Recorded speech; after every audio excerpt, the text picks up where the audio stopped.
Bom dia, hoje nos apresentar um trabalho sobre depressão pós-parto com os integrantes Kaique Reigota, RA 2825-7033, Clébia Giovânia 2825-4515, Elaine dos Santos 2825-1371, Simone Alvim 2825-2102 e Vanessa de Lima 2826-5869.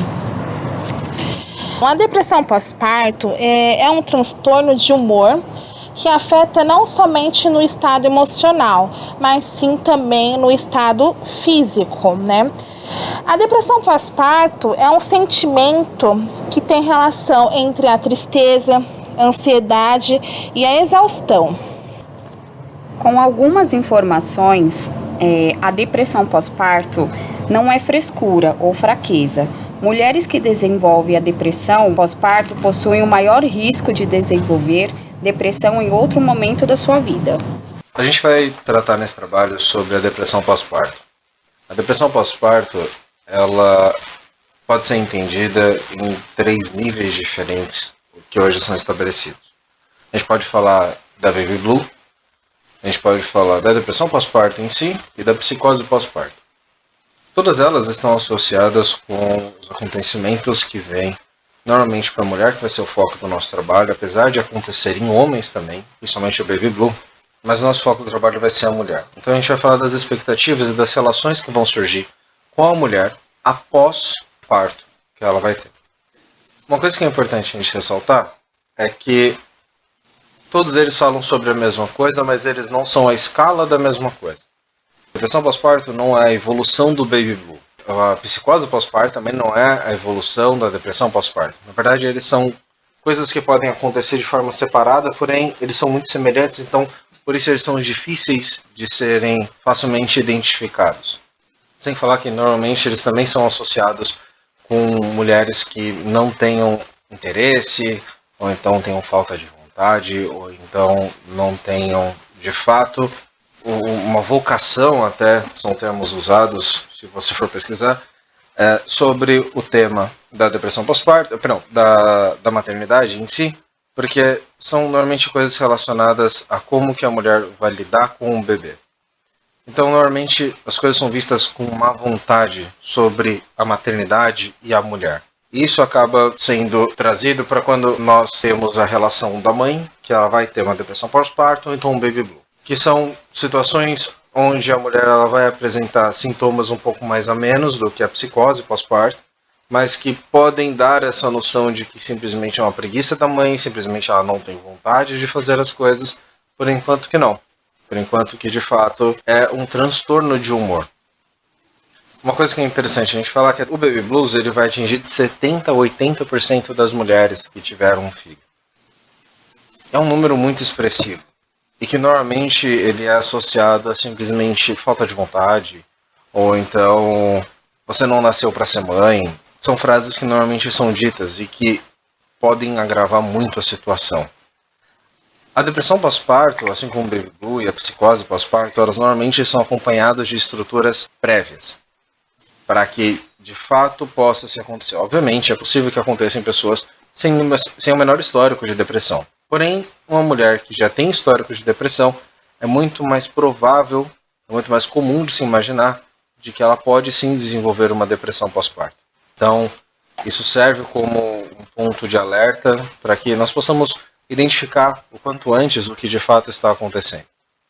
Quanto ao baby blue, nós temos sintomas que são característicos dele e que eles podem ser observados também na depressão pós-parto e na psicose pós-parto, só que de forma muito mais agravada.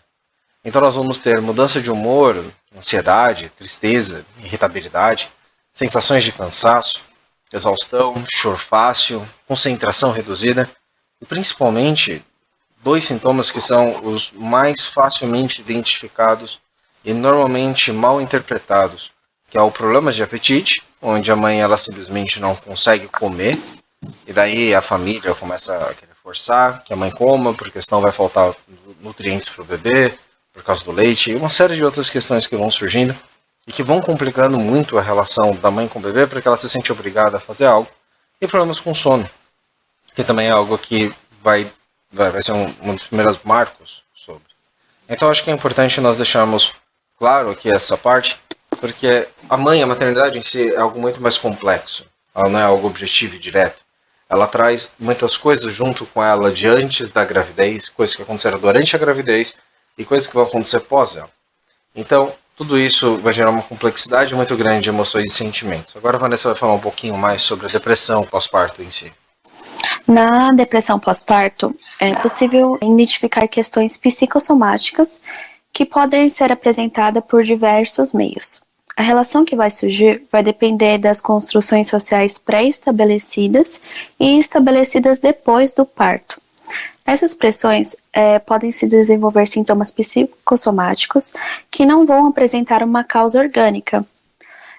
Entre esses sintomas são comuns dores nas costas, erupções vaginais, dor abdominal e os sintomas mais comuns, que é a cefaleia. E além de todos esses sintomas, é possível perceber mudanças no comportamento mais drásticos da mãe. Essas mudanças de comportamento, muitas vezes, assim como no caso da Baby Blues, como o Kaique disse, podem ser confundidas com preguiça, desinteresse na gravidez, questão muito mais associada a aspectos negativos do conceito de mãe, que é pré-estabelecido na nossa sociedade. A mãe pode apresentar um distanciamento, falta de cuidado com o bebê, o que pode gerar um conflito novamente com as expectativas da maternidade, lembrando mesmo que essas expectativas são criadas muito antes da gravidez, continuam sendo criadas durante e depois do nascimento do bebê, tanto pela própria mãe quanto pelo seu ciclo afetivo. A depressão pós-parto, ela pode se desenvolver dentro das primeiras semanas ou até mesmo após 6 meses do nascimento do bebê, o que dificulta demais a compreensão de tais aspectos, tanto pela mãe quanto pelas pessoas ao seu redor. E isso pode levar a uma não compreensão ou uma confusão sobre as sensações e sentimentos da mãe pelo bebê. Dentro dos sintomas que podem aparecer, a gente pode citar, como por exemplo no Baby Blues que o Kaique havia citado, que no Baby Blues aparece como um choro fácil, e aqui na depressão é um choro mais excessivo. A ansiedade, que também aparece na Baby Blues, na depressão, ela aparece de uma forma muito mais agravada e acompanhada do ataque de pânico. Então a mãe também acaba desenvolvendo uma dificuldade de se relacionar e criar uma ligação amorosa com o bebê, uma redução do interesse e prazer nas atividades que a mãe costuma realizar. Então muitas vezes a mãe ela tem o prazer em colocar o bebê para dormir, para dar comida, e no caso quando a mãe desenvolve essa depressão, ela não sente mais esse prazer, muitas vezes ela não quer ter essas atividades. O medo frequente da mulher não ser uma boa mãe, um sentimento de inutilidade, de vergonha, de culpa. Então, como pode a mãe, né? A mãe, aquela pessoa que ela tem que ser suficientemente boa, não querer cuidar do próprio filho, né? Pensamentos relacionados a prejudicar a si mesmo ou o bebê, pensamentos recorrentes de morte ou suicídio. O sintoma mais grave que vai apresentar sobre a maternidade, e considerando esses aspectos depressivos, é a psicose pós-parto. A Vanessa ela falou sobre os pensamentos relacionados a prejudicar a si mesmo ou o bebê que vão aparecer na depressão pós-parto. Porém, já na psicose pós-parto, nós já vamos ver tentativas de prejudicar a si mesmo o bebê. E nesse ponto que é interessante nós percebemos algumas coisas. As tentativas, elas surgem não com uma vontade necessária de machucar o bebê, mas sim de evitar que aquele bebê sofra uma dor maior depois. Porque junto com as tentativas, na psicose pós-parto, vão surgir também as paranoias, alucinações, delírios, distúrbios do sono, que podem aumentar ainda mais esses quadros anteriores, confusão e desorientação, pensamentos obsessivos sobre o bebê. Então todas essas coisas podem levar para a mãe a criar ideias e histórias conspiratórias, onde, obviamente, isso não é algo consciente, mas vão acabar apresentando sintomas diversos, onde ela acha que muitas vezes é melhor que o filho dela não continue vivo para que ele não sofra. E daí onde surgem tentativas de prejudicar o bebê, ou até mesmo a si mesma, muitas vezes por ela se sentir incapaz ou insuficiente para cuidar daquela criança. Então, uma coisa que é importante nós percebemos que quando os sintomas da depressão pós-parto eles já apresentam pensamentos relacionados a prejudicar o bebê ou a mãe, ou a si mesmo, né? Já passou do ponto onde nós deveríamos procurar ajuda. No máximo já está batendo ali na trave. Então nós temos que ir atrás, nesse momento, de preferência antes até. Porque a partir dali, a situação pode se complicar bastante. A gente percebe que essa ajuda ela precisa ser procurada o mais rápido possível, até mesmo se esses sintomas da depressão não desaparecer ou estiverem piorando.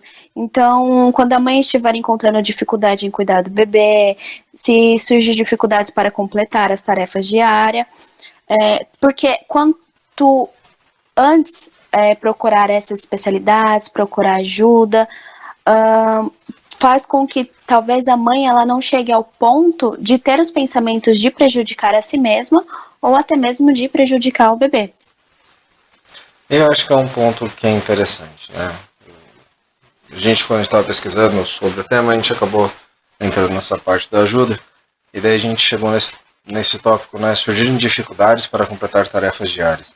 E daí não é incomum a gente ouvir histórias de mulheres que tiveram filhos e no dia seguinte estavam trabalhando.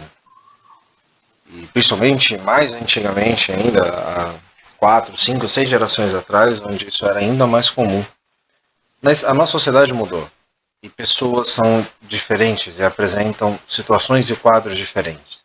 Não é porque uma pessoa consegue exercer tal atividade que necessariamente todas as outras também vão conseguir fazer.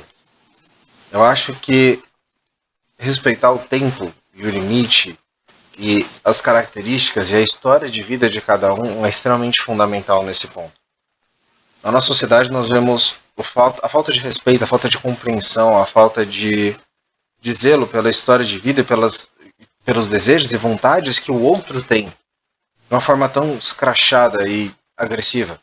Uma mãe, muitas vezes, ela pode apresentar algum desses sintomas e não é incomum a gente ver ela sendo taxada como uma péssima mãe. Até porque as características de uma mãe que acabou de ter um bebê já é característico, né, de encontrar o quê? Uma mãe cansada, uma mãe que mal dorme, uma mãe que tá ali rodeada e vivendo apenas para cuidar do bebê. E daí nós temos hoje representações, como por exemplo, não é incomum você ver no Instagram mães que têm bebê, mas daí elas vão malhar de manhã junto com o bebê, vão passear junto com o bebê, vão no shopping junto com o bebê, voltam para casa e cuidam com o bebê, brincam com o bebê, ficam com o bebê o dia inteiro, e são mães incríveis, lindas e maravilhosas. O problema é que essas expectativas que são geradas e criadas, elas podem muitas vezes trazer mais malefícios do que benefícios.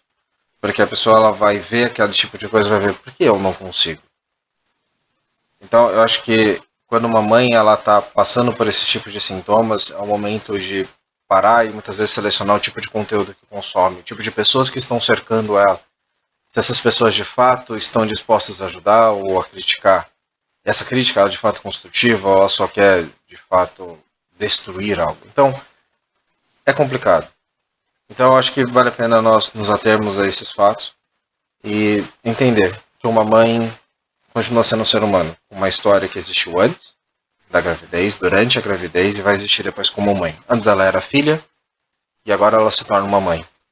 Toda essa mudança, toda essa complexidade exige muito de nós, como seres humanos. Então, acho que fica esse ponto aí como reflexão do nosso trabalho.